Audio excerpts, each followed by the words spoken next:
I do feel that for a lot of you, you have basically, we have the Nine of Cups, which is basically the realization of your wishes, your dreams, and your aspirations in the past position. So moving forward, a lot of you have cemented ties, have approached a situation where you have a greater sense of direction, clarity as to the direction that you want to move forward with people and projects, okay? People, projects, and things in general. So there is that sense of communion, coming together, having common goals, common aspirations. And because of it, I do feel that everyone is basically headed in the same direction. So there is definitely a convergence in life paths. Possibly crossing paths with somebody, and then you realize that, you know, you have the same aspirations, the same goals. Therefore, you can continue to be in each other's lives, and you can continue to work together in order to achieve a common goal. What I'm getting here is also the whole concept of strength in numbers, because I know that with a lot of Libras in general, it's a fine line between that balancing act, you know, where the self ends and where others begin. So I do feel at this point you have somebody in your life, a very significant person, whose ideas, expertise you really value, and who is actually whose goals are in alignment with yours. So they not only act as like a partner, but also in work or relationships, they can be somebody that is on the same life path, in the same growth direction as you. So this is a very, very good card here. In terms of what's crowning you here, we have the Eight of Cups. And the Eight of Cups is something that you've been emotionally invested in, or you've invested a lot of feelings, a lot of love in, and you're not able to let go, okay? So this can be good or bad. As the crowning energy here, what I'm getting is that a lot of you might have rekindled a situation with a previous employer or a previous love partner. And I do sense that there might have been falling out in the past, and this is the week in which, or the month in which things are moving forward, or you're able to forge ahead, and you're able to give this another try. For those of you where this might be like a new situation, a new partnership, a new business partnership especially, there's definitely another element in the picture that is making it stable. On top of that, what's in your environment that you're not aware of is, for those of you who have recently started dating someone, this is what I call the card of flirtation. It's the Seven of Coins, but in this deck, the interpretation is definitely different. And the pictorial depiction of it indicates to me two people that have a lot of chemistry, that has a great deal of emotional rapport with one another. And they're also, you know, it's that early stage of flirtation, of courtship, where they're kind of skirting around the same, the issues. They are very similar in philosophical outlooks and values. They do want to grow together, and they also are helping one another to achieve, you know, financial stability, to achieve abundance in life in all sectors of their lives. Okay, so you've met a really good partner that is going to be conducive to, you know, your long-term prosperity. So I do feel whoever it is that's in your life, things look very stable. It seems like a very egalitarian type of relationship. And if you look at this card here, the heart is buried underneath the ground. It indicates to me two things. The first is that, you know, that physical chemistry, that aspect of, you know, lust and things like that is, it's definitely at play. It's definitely at play, but I do feel the relationship itself is stable, mainly because it has a good foundation where two people actually like each other. It's not just, you know, the physical attraction alone. Two people are going through this process where they have a friendship. They have a very solid sense of liking one another and respecting one another. So this is a very, very balanced relationship. In terms of your spiritual advice here, we have the Three of Swords. So a lot of you are still hanging on to past hurts, okay? As indicated by the Eight of Cups. So I do feel for majority of you, there was a situation from the past, and this is a new person coming through. So there was a situation from the past that you're still emotionally nursing, or you're still not able to let go of completely. I do feel like physically you've moved on. Emotionally, there's still that little, that fear, that, you know, worst case scenario where you're kind of, I wouldn't say it's affecting your future because your future looks really good. However, I do sense that you have to let go and release some of these anxieties from past relationships, past hurts, past disappointments, in order for you to make the most of this situation, because this situation in your present situation looks very, very fruitful. It's balanced. It's built on a solid foundation. There's a lot of amicable energy involved, and there's also like a great foundation for friendship, success, love, and respecting one another, and even like looking up to one another. In terms of your external environment, you have the Nine of Coins, which indicates to me financial prosperity. Okay, this is also a card of some money coming through, or people that are either self-employed or they have a lot of financial investments in which the money basically grow on trees.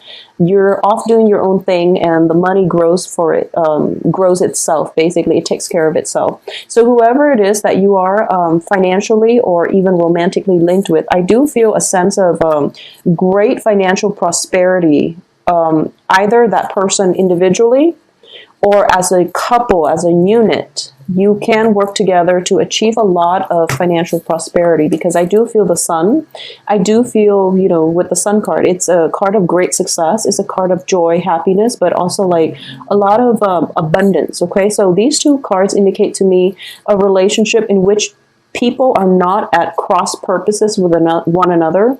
They both have mutually agreed upon goals and aspirations, and they're not trying to undermine one another, or one person's rise to power and greatness doesn't make the other person feel insecure. So it's a very, very good card. It also, because they're both showing up like this, I do feel that finances in general are very good for you guys for this month, but it's because you're also coming into the relationship or the partnership with your own financial assets. The other person is coming in with theirs as well. So it might be a situation where both parties are whole and complete individually. Therefore, this relationship is able to work. Okay, so even if you were to combine your assets, if you were to join up your finances, I do feel that it can work, because both sides have been very responsible about taking care of things on their own respective ends. Therefore, this relationship has longevity, and it's already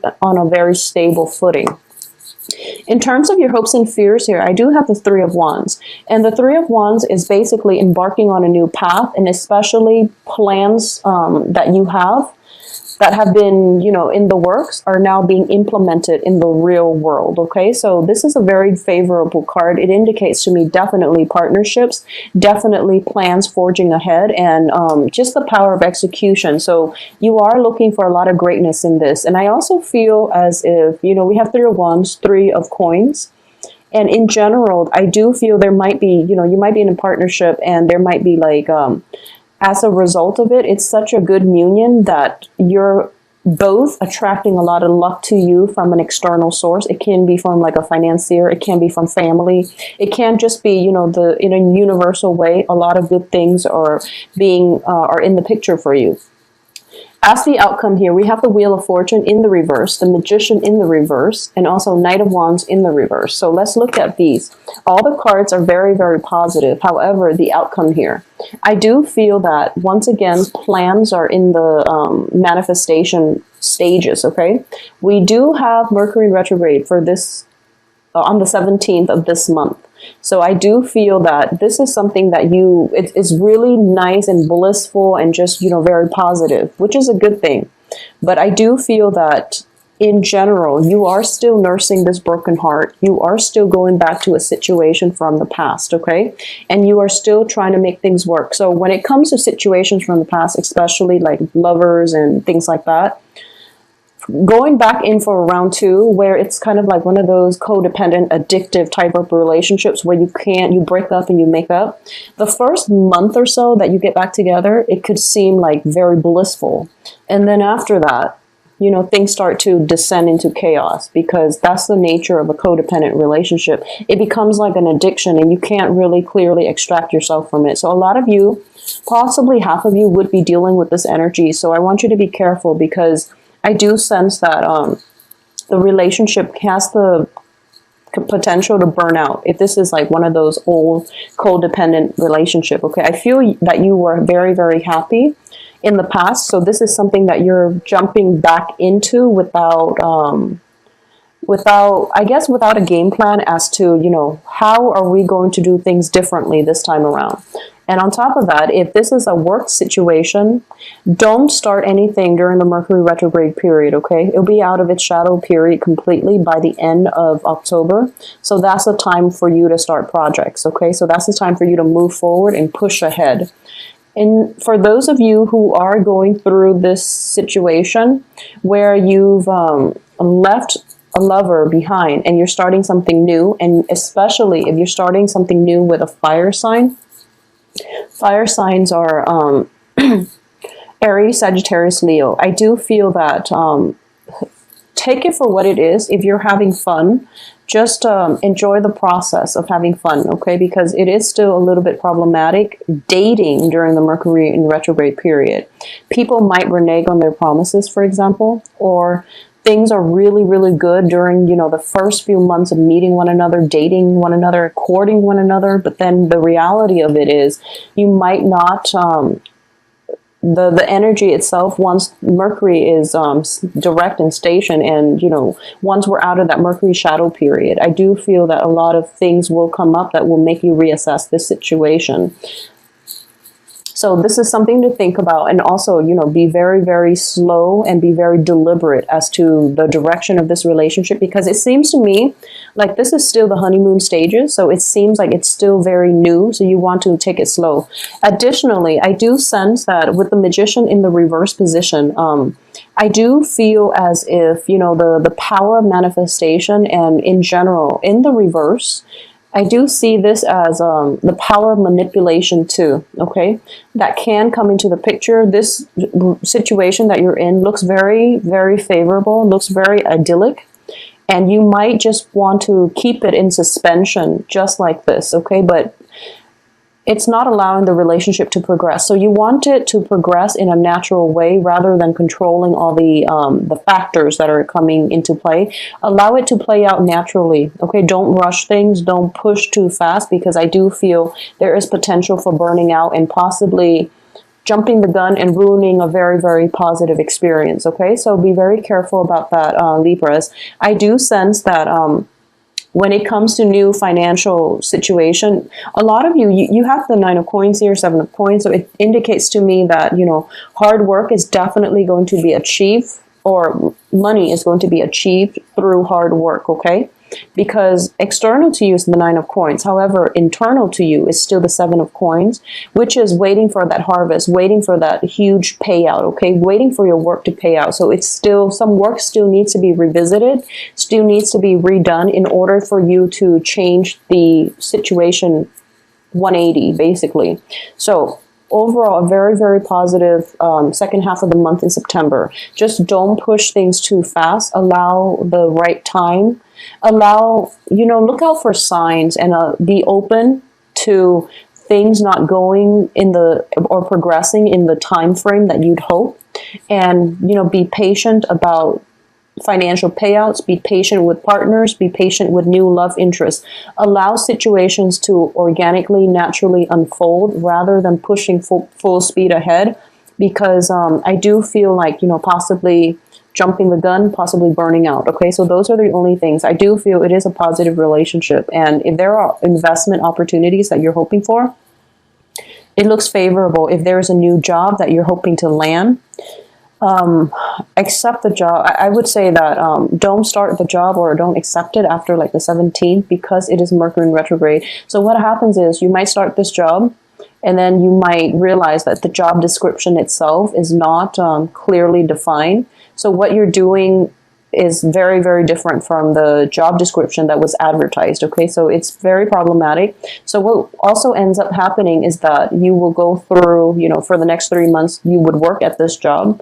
And then when the next Mercury retrograde period comes around, you will realize that it's not really serving your greater needs. It's not using your skills adequately. So you might leave.